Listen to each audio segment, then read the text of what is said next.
भी घुटने टेकेगा। स्वास्थ्य मंत्री इरफान अंसारी का बड़ा बयान, एसआईआर को लेकर बीजेपी को घेरा। बोले चुनावी लाभ के लिए एसआईआर लागू करना चाहती है बीजेपी। हजारीबाग के संजय सिंह स्टेडियम में बना फेवर ब्लॉक पथ, विधायक प्रदीप प्रसाद ने किया उद्घाटन। 15 लाख की लागत से तैयार हुआ है फेवर ब्लॉक पथ। आपकी योजना, आपकी सरकार, आपके द्वार अभियान शांडिल की 3 पंचायतों में लगाया गया शिविर, बड़ी संख्या में लोग हुए लाभान्वित।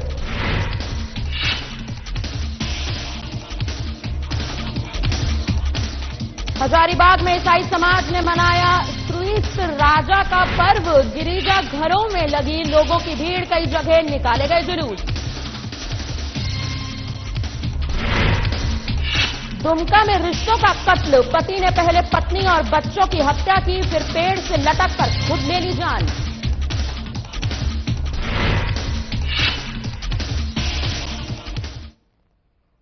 नमस्कार, मैं आश्रुति वोरा। आगाज करते हैं आज के बुलेटिन का। शुरुआत करते हैं तमाम बड़ी खबरों से।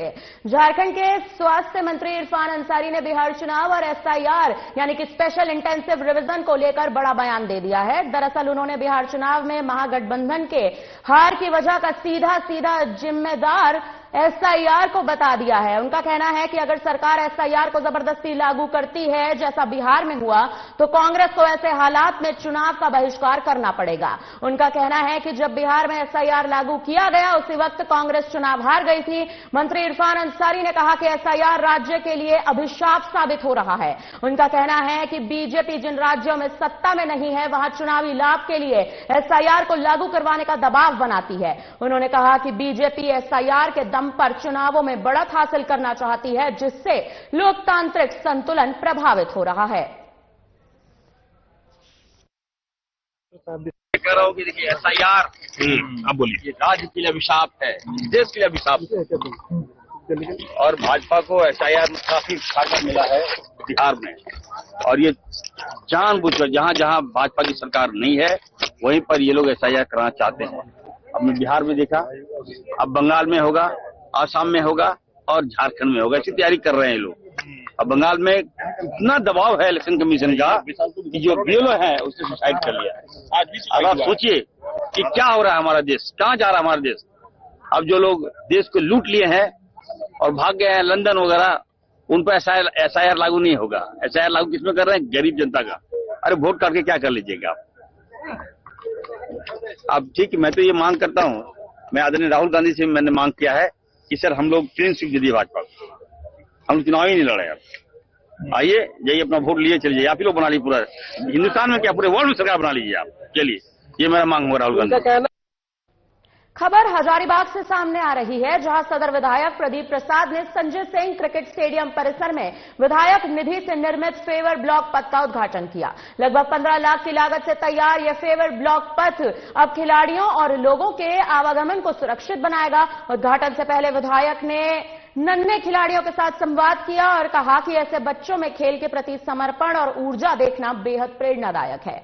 आपको बता दें कि कार्यक्रम में महिलाओं ने विधायक के सामने अपनी समस्याएं रखी, जिनका विधायक ने संबंधित अधिकारियों को तुरंत समाधान करने के भी निर्देश दिए। इस मौके पर उन्होंने बारीकी से स्टेडियम का निरीक्षण किया। देखिए, एक बीज लगाया गया था वेल्थ ग्राउंड में, पूर्व के जितने भी हमारे मेंबर थे, काफी प्रयास और बढ़िया सोच के साथ जो हुआ था, तो आप देख रहे होंगे उसका फल अब मिलने लगा है। ग्राउंड पूरी तरह से तैयार हो गया है, मैच भी अब शुरू होने वाला है। तो हजारीबाग के लिए, बच्चों के लिए खास करके एक अच्छा मोटिवेशन भी हो रहा है, और आने वाले दिन में खेलने के लिए जिसने भी अब जिस तरह का ग्राउंड चाहिए था वो हो चुका है। ट्रेनिंग देने के लिए भी अच्छे लोग यहाँ हैं, ट्रेनर लोग भी हैं। तो प्रयास रहेगा देश के लिए, हजारीबाग से लोग बढ़े आगे, यही हम लोग का प्रयास होगा। सिमरिया से विधायक उज्जवल दास ने साधना प्लस न्यूज से खास बातचीत की है। इस दौरान विधायक ने झारखंड की खनिज और सड़क सुरक्षा नीतियों पर गंभीर सवाल उठाए हैं। उनका कहना है कि राज्य के पास अपार खनिज संपदा होने के बावजूद यहां के लोगों को आज भी बुनियादी सुविधाओं के लिए संघर्ष करना पड़ रहा है। उन्होंने स्पष्ट कहा कि अब तक प्रभावी खनिज नीति और सड़क सुरक्षा नीति न बना पाना सरकार की बड़ी चूक है, जिसके कारण विस्थापन और पलायन जैसी समस्याएं आम हो चुकी हैं। विधायक उज्जवल दास से अपने सिमरिया विधान विधानसभा क्षेत्र की व्यथा भी व्यक्त की। उन्होंने बताया कि क्षेत्र के लोग विकास की आस लगाए बैठे हैं, लेकिन योजनाओं के अभाव में अपेक्षित सुधार दिखाई नहीं देता। विधायक ने राज्य में खनिज माफियों की बढ़ती सक्रियता को भी गंभीर चिंता का विषय बता दिया है। उनका कहना है कि खनिज संपदाओं से भरपूर झारखंड आज भी खनिज माफियोयों की पकड़ में है और सरकार को उन पर सख्त कार्रवाई करनी चाहिए। देखिए, ये बात अक्षरशः सत्य है कि खनिज की नीति नहीं बनी है झारखंड में। और दूसरी बात है कि मैं अपने क्षेत्र में जहां पर से मैं आता हूं, वहां पे टंडवा क्षेत्र है, वहां पर कोयला बहुत पाया जाता है और वहां पर सीसीएल की कंपनियां भी बहुत सारी हैं। लेकिन एक नीति होनी चाहिए कि वहां पर सीसीएल की कंपनियां भी अगर कार्य करें तो कैसे करें। आज भी वहां पर लोग, स्थानीय लोग, युवा बेरोजगार हैं, दर की ठोकरें खा रहे हैं। तो पॉल्यूशन बहुत ज्यादा हो चुका है और ये सारी चीजें, इसके लिए भी कोई नीति नहीं बनी है। बोकारो जिले के विस्थापित दशकों बाद भी अपना मूलभूत समस्याओं से जूझ रहा है। रोटी, कपड़ा और मकान जैसी बुनियादी आवश्यकताओं से वंचित ये परिवार अब भी रोजगार, मुआवजा और पुनर्वास के लिए संघर्ष कर रहा है। जिला कांग्रेस बोकारो के पूर्व महासचिव घनश्याम नारायण ने एक प्रेस वार्ता आयोजित कर कहा कि स्टील प्लांट और कोयला खदानों से प्रभावित परिवारों के साथ लगातार अन्याय हो रहा है। उन्होंने आरोप लगाया कि विस्थापन के बाद भी इन परिवारों को अब तक स्थायी रोजगार और उचित मुआवजा नहीं मिल पाया। उनका कहना है कि प्रशासनिक तंत्र ने विस्थापितों के हक को लंबे समय से नजरअंदाज कर दिया है। उन्होंने पूर्व प्रधानमंत्री राजीव गांधी का जिक्र करते हुए यह भी कहा कि दिल्ली से विकास के लिए भेजे गए 100 रुपए में जनता तक केवल 10 रुपए ही पहुंचते हैं। यही हकीकत आज बोकारो के विस्थापित भी झेल रहे हैं। स्थायी रोजगार का अभाव, आसपास के औद्योगिक उपक्रमों से हजारों परिवार प्रभावित हैं। मुआवजा और पुनर्वास की योजनाओं में निरंतर देरी, जिससे कई परिवार अब तक अस्थायी बस्तियों में रह रहे हैं। शिक्षा, स्वास्थ्य और पेयजल जैसी बुनियादी सुविधाओं की भारी कमी हो रही है। विस्थापित परिवार लगातार प्रदर्शन और आंदोलन के जरिए अपनी आवाज उठा रहे हैं। हर बार कंपनी प्रबंधन और सरकारी प्रतिनिधियों के साथ बैठक में आश्वासन तो मिल जाता है, लेकिन ठोस समाधान अब तक नहीं मिला। घनश्याम नारायण ने चेतावनी दी कि अगर विस्थापितों की समस्याओं का जल्द समाधान नहीं किया गया तो आंदोलन किया जाएगा।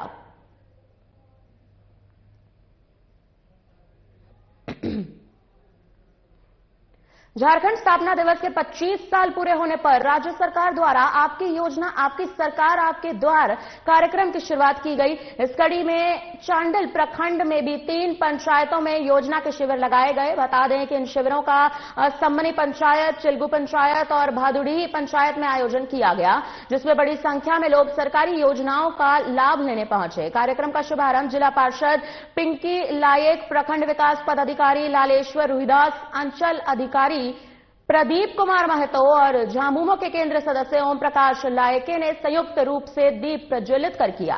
सुबह से ही शिविर स्थल पर महिलाओं, बुजुर्गों, दिव्यांगों और युवाओं की लंबी कतार देखने को मिल रही है। ग्रामीण क्षेत्रों से बड़ी संख्या में लोग सरकारी योजनाओं से जुड़ने के लिए पहुंचे। शिविर में जनशक्ति निवारण, पेंशन योजनाओं का पंजीकरण, मैया सम्मान योजना, कृषि एवं पशुपालन से जुड़ी तमाम योजनाओं, आवास योजना, राशन कार्ड संशोधित सहित कई सेवाएं लाभुकों को उपलब्ध कराई गईं।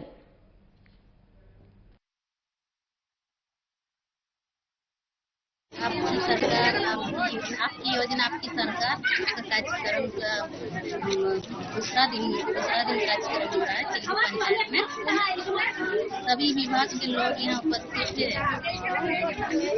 सबसे ज्यादा तो यहाँ मैया सम्मान, अबुआबाद, इसका समस्या ज्यादा आ रहा है।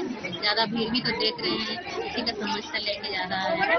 यहाँ सभी विभाग के पदाधिकारी भी उपस्थित है और ऑन द स्पॉट काम हो रहा है। और हम लोग बार अबुआबाद के लिए भर रहे, कुछ हम लोग मिले नहीं रहा। सरकार पता नहीं किसको दे रहा। अब की वही भरा देखो, रसीद भी रहता लेकिन देता नहीं। बताओ कैसा है। पहले कब भरे थे आप? भरे थे आपका जो इतना यहाँ हुआ है, जनता दरबार तो हम भरते जा रहा। उसका हमारे पास पुर्जा भी है। अच्छा, सफर भी हम लोग को कुछ मिलता नहीं। मैसेज वगैरह मिला था? मैसेज भी है मेरा मोबाइल में, उसका सब कुछ, रसीद कॉपी सब कुछ है, रसीद भी है, सब कुछ है। जामताड़ा प्रखंड के सुपाईडीह पंचायत भवन में सरकार आपके द्वार कार्यक्रम के तहत जनता दरबार का आयोजन किया गया, जिसमें बड़ी संख्या में ग्रामीण अपनी समस्याओं के समाधान के लिए पहुंचे, लेकिन कई जरूरी सेवाओं की अनुपलब्धता से लोग निराश हो गए। प्रशासन की ओर से ग्रामीणों की समस्याओं को सुनने के लिए प्रभारी बीडीओ अविश्वर मुर्मू, मुखिया स्टेनाशील हेमब्रह्म, उप मुखिया असीमा खातून और सभी वार्ड सदस्य मौजूद थे। कार्यक्रम के दौरान जॉब कार्ड, राशन कार्ड, जाति प्रमाण पत्र, आवासीय प्रमाण पत्र समेत कई योजनाओं से संबंधित शिकायतें और आवेदन लिए गए। कई लाभार्थियों को मौके पर ही सुविधाएं भी उपलब्ध कराई गई, लेकिन सबसे बड़ी भीड़ अबुआ आवास, मैया समान योजना और आधार कार्ड के लिए देखने को मिली। ग्रामीणों को उम्मीद थी कि इन कार्यों के लिए अलग काउंटर या इंस्टॉल लगाए जाएंगे, मगर इन सेवाओं का कोई भी स्टॉल वहां पर यानी कि कोई भी स्थल वहां पर मौजूद नहीं था।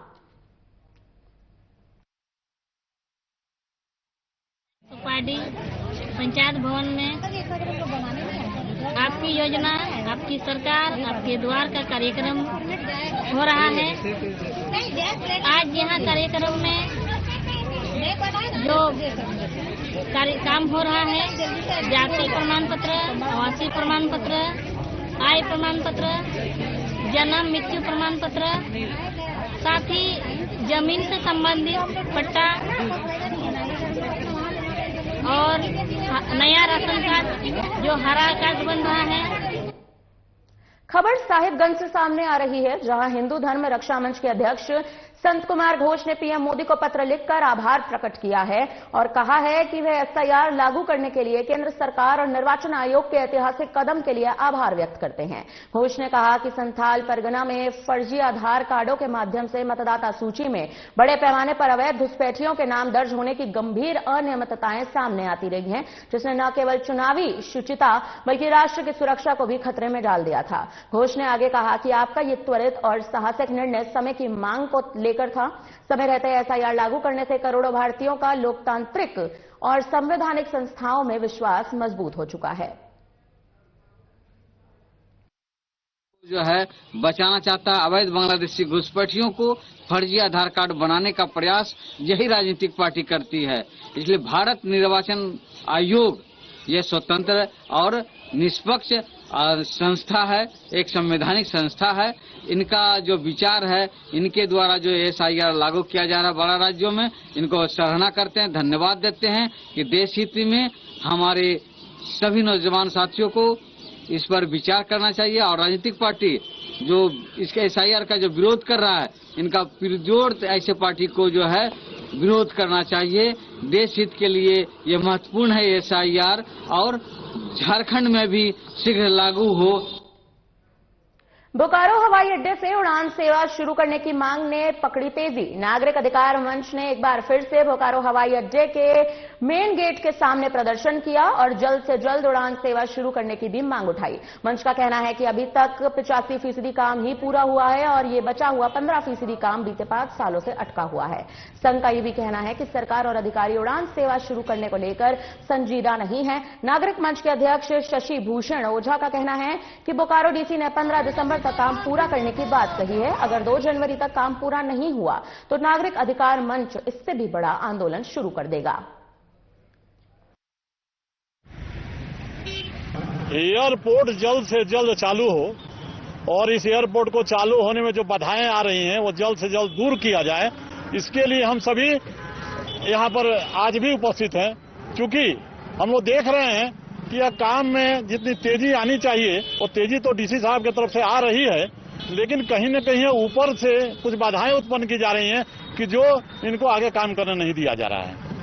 और इनका कहना है कि जैसे 85% काम पूरा हो गया, 15% काम बाकी है। यह 85% कार्य तो 5 वर्षों से पूरा है, तो यह 15% ही काम जो पूरा नहीं हुआ है उसी के लिए आज 5 साल से यह एयरपोर्ट चालू। खबर हजारीबाग से सामने आ रही है, जहां ईसाई समाज ने बड़ी धूमधाम के साथ ख्रीस्त राजा का पर्व मनाया है। इस मौके पर शहर के गिरजाघरों में विशेष प्रार्थना सभाओं का आयोजन किया गया, जहां श्रद्धालुओं ने बड़ी संख्या में पहुंचकर यीशु मसीह के संदेशों का स्मरण किया। इस मौके पर कई धार्मिक जुलूस भी निकाले गए, जिसमें मानवता, प्रेम, त्याग और भाईचारे के संदेश को प्रमुखता में रखा गया था। समुदाय के लोगों ने यह भी बताया कि ख्रीस्त राजा पर्व जीवन में विनम्रता, सेवा और शांति के मार्ग पर चलने की प्रेरणा है। धार्मिक कार्यक्रमों में महिलाओं, युवाओं और बच्चों ने भी बढ़ चढ़कर भाग लिया। कुछ स्थानों पर सामाजिक कार्य और जरूरतमंद के बीच भोजन तथा कपड़ों का भी वितरण किया गया। सभी ईसाइयों के लिए ये ख्रीस्त राजा पर्व बोलते हैं हम लोग। ये ख्रीस्त राजा जो हमारा ईसा मसीह है, उन्हें हम स्वर्ग और पृथ्वी का हम राजा हम उसको पुकारते हैं और उसी की यादगारी में ये आज शोभा यात्रा निकाला जाता है। हर वर्ष हम लोग निकालते हैं। झारखंड सशस्त्र पुलिस बोकारो के स्थापना का 63वां उत्सव जैप 4 ग्राउंड में मनाया गया। आपको बता दें कि तत्कालीन बिहार सरकार ने 1962 में इस वाहिनी की अधिसूचना जारी कर गठन किया था। इस वाहिनी का मुख्यालय स्थापना के बाद 2 साल जमालपुर रहा, फिर इसका मुख्यालय आरा में बनाया गया। उसके बाद साल 1970 में बोकारो में वाहिनी का मुख्य कार्यालय स्थापित किया गया। स्थापना दिवस के मौके पर जैप के कमांडेंट शंभू कुमार सिंह ने परेड की सलामी लेते हुए निरीक्षण किया। शंभू कुमार सिंह ने कहा कि ये वाहिनी नक्सलियों के खिलाफ झारखंड में केंद्रीय सशस्त्र बल आने से पहले नक्सलियों के खिलाफ अभियान में उतरी थी। कम संसाधन और अपनी चुनौतियों से जूझने के बाद भी अपने अदम्य साहस और बहादुरी का परिचय देते हुए नक्सलियों के खिलाफ बड़ा अभियान चलाया गया। इस वाहिनी का नक्सली उन्मूलन अभियान में महत्वपूर्ण योगदान रहा। इस वाहिनी ने बिहार और झारखंड में अपनी सेवा देने का भी काम किया है। बताते हुए अपार हर्ष हो रहा है कि इस वाहिनी की स्थापना बिहार सरकार की अधिसूचना जो वर्ष 1962 में निर्गत की गई थी, इसके आधार पर इस वाहिनी का गठन हुआ। जैसा आप सभी जानते हैं कि एकीकृत बिहार हो अथवा झारखंड हो, वहाँ उग्रवाद की समस्या प्रमुख रूप से थी और तब जब केंद्रीय अर्धसैनिक बलों को उग्रवाद शमन के लिए गुणवत्तापूर्ण शिक्षा और आधुनिक सुविधाओं के लिए देश भर में प्रसिद्ध जीडी गोयनका ग्रुप ने अब हजारीबाग में अपनी नई शाखा की शुरुआत कर दी है। ये झारखंड राज्य में समूह की तीसरी शाखा है जो अपने बेहतर इंफ्रास्ट्रक्चर, सुरक्षा व्यवस्था और नवीन शिक्षण पद्धति के कारण हजारीबाग के बच्चों के लिए शिक्षा का एक नया अध्याय खोलने जा रहा है। स्कूल के चेयरमैन अभिनव जायसवाल और शाश्वत जायसवाल ने बताया कि जीडी गोयनका हमेशा से बच्चों के सर्वांगीण विकास के लिए कार्य करता आ रहा है। उन्होंने ये भी कहा कि हमारा उद्देश्य केवल पाठ्यक्रम आधारित पढ़ाई तक सीमित नहीं रहना, बल्कि एक ऐसा वातावरण भी देना है जहां बच्चे अपनी कल्पना शक्ति, आत्मविश्वास और नेतृत्व क्षमता को भी पहचान सकें। बच्चों को इस विद्यालय में होलिस्टिक डेवलपमेंट के लिए सारी सुविधाएं दी जा रही है। यहाँ पे सिर्फ क्लासरूम्स की पढ़ाई नहीं, कंप्लीट ओवरऑल डेवलपमेंट जिसमें एकेडमिक्स से लेकर एकेडमिक्स में आज के ज़माने की जो पढ़ाई है, coding, artificial intelligence, robotics, abacus, बच्चों के डेवलपमेंट के लिए, ब्रेन एंड कैलकुलेटिव डेवलपमेंट के लिए ये सारी सुविधा दी जा रही है। इसके साथ हमारे पास जीडी गोयनका ने को करिकुलर एक्टिविटीज़ के लिए बच्चों को Indian music, western music, Indian dance, western dance, art and craft में वुड वर्क से लेकर कारपेंट्री से कई सारी चीज़ें की सुविधा है। इसके साथ हमारे पास अगर हम स्पोर्ट्स की तरफ देखें तो स्पोर्ट्स में बच्चों को बास्केटबॉल को, पिकल बॉल जो एक अपकमिंग और न्यू स्पोर्ट्स है, वो उसकी सुविधा है। खबर साहिबगंज से सामने आ रही है जहां जीरवा बाड़ई थाना क्षेत्र के बड़ा पचगंज कमरकसी में हाल ही में हुई गुलशन कुमार हत्याकांड का पुलिस ने खुलासा कर दिया है। पुलिस अधीक्षक ने निर्देशन में बनी टीम में कई जगह छापेमारी भी की और मुख्य आरोपी और उसके सहयोगियों को गिरफ्तार कर लिया गया। पुलिस ने आरोपियों से वारदात में प्रयुक्त देशी कट्टा भी बरामद कर लिया है। आपको बता दें कि पुलिस ने सीसीटीवी के आधार पर आरोपी की पहचान कर ली है।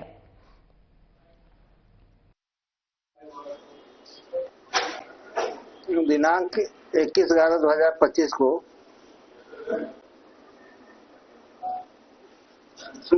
बड़ा पंचगढ़ कमरसी में एक बहुभोज था और रात्रि में उसी क्रम में करीब 1:30 से 2 बजे एक व्यक्ति जिसका नाम गुलशन कुमार उर्फ मुंशी है, उसको अज्ञात व्यक्ति के द्वारा गोली मारकर हत्या कर दी गई थी। इस संबंध में वादी के बड़े भाई मिथुन मुर्शद के द्वारा थाना में लिखित आवेदन दिया गया था। खबर दुमका से सामने आ रही है, जहां हंसडीहा थाना क्षेत्र के बरदेही गांव से एक दिल दहला देने वाली घटना सामने आई है, जहां एक पति ने पहले पत्नी और 2 बच्चों की हत्या की और उसके बाद खुद पेड़ से लटककर सुसाइड कर लिया। घटना से पूरे इलाके में सनसनी फैल चुकी है। घटना की सूचना मिलने पर पुलिस प्रशासन में हड़कंप मच गया है। पुलिस बल के साथ एसपी भी मौके पर मौजूद हैं। पुलिस ने पति, पत्नी और 2 बच्चों का शव बरामद किया। फिलहाल पुलिस मामले की जांच में जुटी हुई है। देखने से लग रहा है कि अपने परिजन को उसके द्वारा ही मार के खुद आत्महत्या कर लिया गया, क्योंकि छोटी बेटी का लंबे सर से इलाज चल रहा था। वो अपने मायके में रहते थे। कल ही उसको ले आया है यहाँ नेवान खाने के लिए बोल के। और कुछ आपसी विवाद भी लोग 5-6 महीने से वहीं रह रही थी उसकी पत्नी, और कल ही आई है। और उसके लड़के के पिताजी भी यहीं बगल में ही सोए हुए थे। सरायकेला के पालोबेड़ा ग्राम में एक दर्दनाक हादसा हो गया। गिट्टी से लदा हाईवे अनियंत्रित होकर एक घर से टकराकर पलट गया। हादसे के समय परिवार घर के अंदर सो रहा था, जिसके चलते पिता और बेटी की मौत हो गई, जबकि पत्नी की हालत बेहद नाजुक बताई गई है। ग्रामीणों ने तुरंत महिला को इलाज के लिए जमशेदपुर भेजा, जहां उसका उपचार जारी है। घटना की सूचना मिलते ही थाना प्रभारी मौके पर पहुंचे, घटनास्थल का जायजा लिया। तो वहीं घटना से ग्रामीणों में अब आक्रोश भी देखने को मिल रहा है। ग्रामीणों का कहना है कि जब तक ठेकेदार के खिलाफ हत्या का मामला दर्ज नहीं किया जाता और पीड़ित परिवार को उचित मुआवजा नहीं मिलता, तब तक वे शव को उठने नहीं देंगे। आज की बात नहीं है, रोज की घटनाएं से हम लोग को काफी चिंतित हैं। ग्रामीण रोज करीब 1 बजे के बाद रात को यहाँ हाईवा चलती है अपनी लोडिंग गाड़ी, और इन लोग का रफ्तार जो है काफी स्पीड रहता है। ठीक है, इससे हम लोग काफी भयभीत हैं, लेकिन होने को कौन टाल सकता। आज घटना घट ही गई। खुदों से लेकर के आगे इतना रहता है, उसी के अंदर वही बनने के क्रम में ही जो है एक हाईवा गाड़ी जो है गिट्टी लेके जा रहा था, तो किसी को जो है पलटी कर गया और एक मकान में गिर गया। इसमें से 2-3 आदमी जख्मी हुए। एक पिता पति की मृत्यु हो गई है। जख्मी को हम लोग जो है इलाज के लिए अस्पताल अपने गाड़ी से भेजे हैं। तो रोड बन रहा है कंट्रा से अपना था, और ये पंचायत हुदू, ये मेरा पंचायत के गांव पालोबेड़ा है। तो गिट्टी लेके जा रहा था, तो घर में पलटी हो गया। उसमें जख्म उसका पिता और उसका बेटी और उसका पत्नी भी, मतलब उस पिता और बच्ची का मौत हो गया, पुत्री का। और हजारीबाग में नगर निगम अपनी आंखें मूंदे बैठा है। ऐसा हम इसलिए कह रहे हैं क्योंकि गांधी मैदान में डिज्नीलैंड मेला खत्म होने के बाद से जगह जगह कूड़े के अंबार लगे हुए हैं, जिसकी कई गुजरे के बाद भी सफाई नहीं की गई है। अब आप देखिए हमारे संवाददाता की एक खास रिपोर्ट। देखिए, झारखंड के हजारीबाग की बात कर रहे हैं, और अभी हम है शहर का, जहां लोग सुबह शाम टहलने के लिए आते हैं, जिसका नाम है गांधी मैदान। जी बिल्कुल।